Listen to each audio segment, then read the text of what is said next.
नमस्ते। मैं Rajesh Naruka, assistant professor history, government college Kekri. इस वीडियो में आपका स्वागत करता हूँ। बीए पार्ट फर्स्ट के सेकेंड पेपर प्राचीन भारत का इतिहास में गुप्त शासकों के बारे में अध्ययन किया जा रहा है। गुप्त वंश के संस्थापक चंद्रगुप्त प्रथम और उसके पश्चात समुद्रगुप्त जो महत्वपूर्ण शासक थे गुप्त वंश के, उनके बारे में पिछले वीडियो में अध्ययन किया जा चुका है। समुद्रगुप्त के पश्चात रामगुप्त, जो कि समुद्रगुप्त का पुत्र था, अगला शासक बना और बहुत अल्पकाल के लिए ही वह शासक रह सका। चंद्रगुप्त द्वितीय, जो कि समुद्रगुप्त का ही पुत्र था, उसे समुद्रगुप्त के द्वारा अपना उत्तराधिकारी घोषित कर दिया गया था, लेकिन समुद्रगुप्त की मृत्यु के पश्चात उसका बड़ा पुत्र रामगुप्त सिंहासन पर बैठा। विशाखदत्त द्वारा लिखित देवी चंद्रगुप्तम जो कृति है, उसके आधार पर यह माना जाता है कि रामगुप्त के शासनकाल में शक राजाओं के द्वारा आक्रमण किया गया और रामगुप्त क्योंकि अधिक पराक्रमी नहीं था, इसीलिए वह इस युद्ध में पराजय हुआ, उसकी पराजय हुई और उसे एक अत्यंत अपमानजनक संधि शकों के साथ करनी पड़ी। हालांकि कई इतिहासकार इस कृत्य को, जो लिखा गया है, ऐतिहासिक नहीं मानते हैं, लेकिन कुछ अन्य स्रोतों से भी इस तथ्य की जानकारी होती है। रामगुप्त के अल्प शासन के पश्चात समुद्रगुप्त का जो दूसरा पुत्र था चंद्रगुप्त, वह चंद्रगुप्त द्वितीय विक्रमादित्य के नाम से शासक बना और 375 ईस्वी में शासक बनने के पश्चात एक लंबे समय तक 414 ईस्वी तक वह शासक रहा। चंद्रगुप्त द्वितीय को अधिकतर इतिहासकार गुप्त शासकों में सबसे अधिक शक्तिशाली मानते हैं। शासक बनने के पश्चात उसने कई उपाधियां धारण की, जिनमें देवश्री, विक्रमादित्य, नरेंद्र सिंह, सिंहचंद्र, अजीत विक्रम प्रमुख हैं और ये सभी जो उपाधियां उसने धारण की थी, वे उसके सिक्के पर भी पाई गई हैं। हालांकि चंद्रगुप्त द्वितीय को एक विशाल साम्राज्य उत्तराधिकार में मिला था, लेकिन उसने भी गुप्त साम्राज्य के विस्तार में अपनी भूमिका का निर्वाह किया।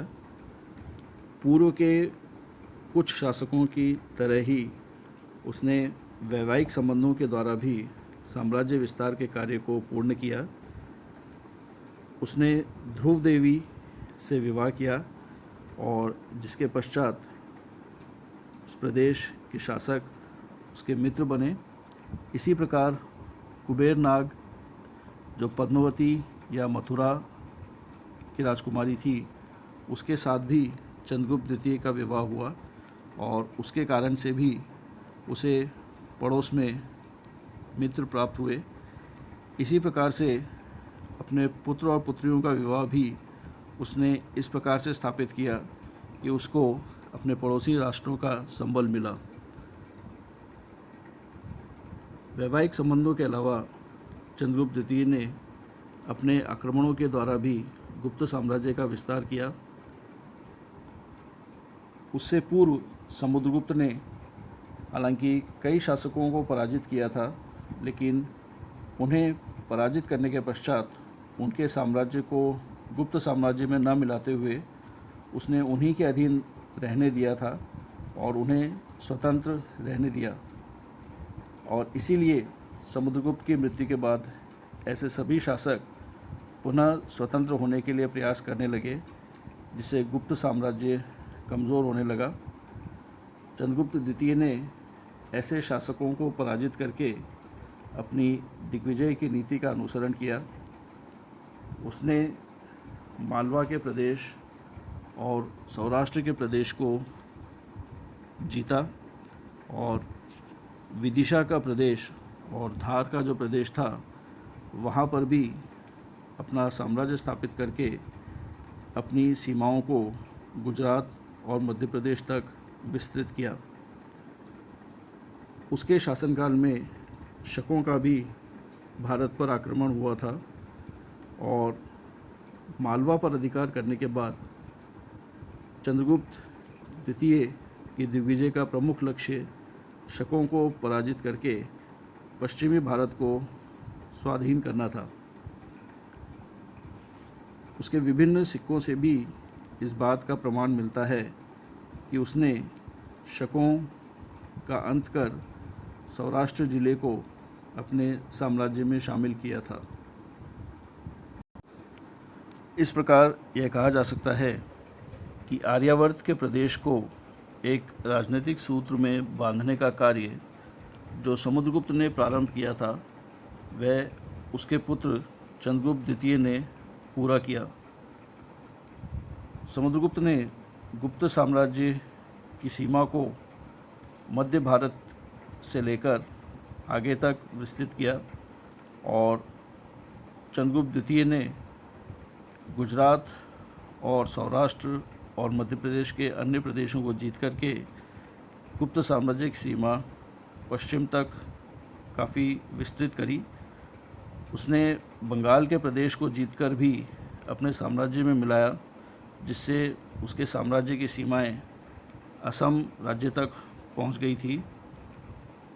उसने पंजाब के शासकों को भी पराजित किया और इस प्रकार से एक विशाल साम्राज्य का निर्माण करने में उसने अपनी भूमिका का निर्वाह किया और संभवतः इन्हीं विजयों के उपरांत उसने भी अश्वमेध यज्ञ का आयोजन करवाया, जैसा कि उसके विभिन्न सिक्कों के द्वारा ज्ञात होता है।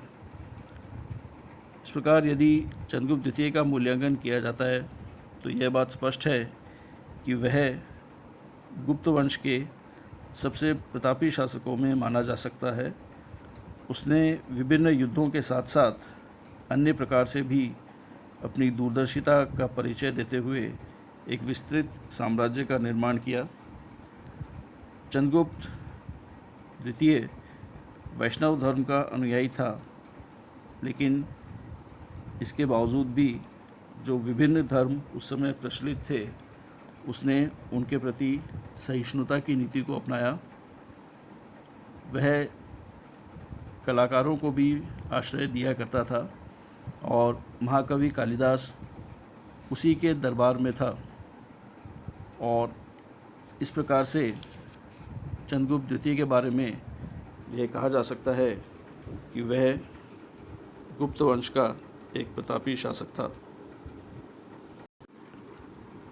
चंद्रगुप्त द्वितीय के पश्चात उसका पुत्र कुमारगुप्त सिंहासन पर बैठा, जिसने अन्य उपाधियों के साथ साथ महेंद्रादित्य की उपाधि को भी स्वीकार किया और इसीलिए उसे कुमारगुप्त महेंद्रादित्य कहा जाता है। उसका शासनकाल 414 ईस्वी से 456 ईस्वी तक रहा और उसने भी अश्वमेध महेंद्र, महेंद्रादित्य, महेंद्र क्रमाजित आदि उपाधियों को धारण किया, जिससे यह ज्ञात होता है कि वह भी एक शक्तिशाली शासक था। उसके शासनकाल में गुप्त साम्राज्य की सीमाएं अखंड रही, हालांकि उनमें कोई विस्तार नहीं हुआ। उसी के शासनकाल में हुणों का आक्रमण भारत पर हुआ था और इस आक्रमण के विरुद्ध उसने अपने पुत्र स्कंदगुप्त को भेजा और इस युद्ध में स्कंदगुप्त विजयी हुआ, जिससे कुछ समय के लिए हुणों से भारतीय साम्राज्य को पुनः किसी आक्रमण को नहीं झेलना पड़ा। कुमारगुप्त के पश्चात उसका पुत्र स्कंदगुप्त अगला शासक बना और उसने भी विक्रमादित्य व देवराज आदि उपाधियां धारण की और अधिकतर इतिहासकार ये मानते हैं कि स्कंदगुप्त गुप्त वंश का अंतिम पराक्रमी शासक था और इसके पश्चात गुप्तों का साम्राज्य धीरे धीरे अवसान की ओर जाता गया। स्कंदगुप्त के पश्चात पुरुगुप्त, विष्णुगुप्त, भानुगुप्त आदि अन्य गुप्त शासक हुए, लेकिन कोई भी इतना अधिक पराक्रमी नहीं था जिसने गुप्त वंश को कोई महत्वपूर्ण उपलब्धि दी हो, और इसीलिए इसके पश्चात गुप्त साम्राज्य का पतन प्रारंभ हुआ।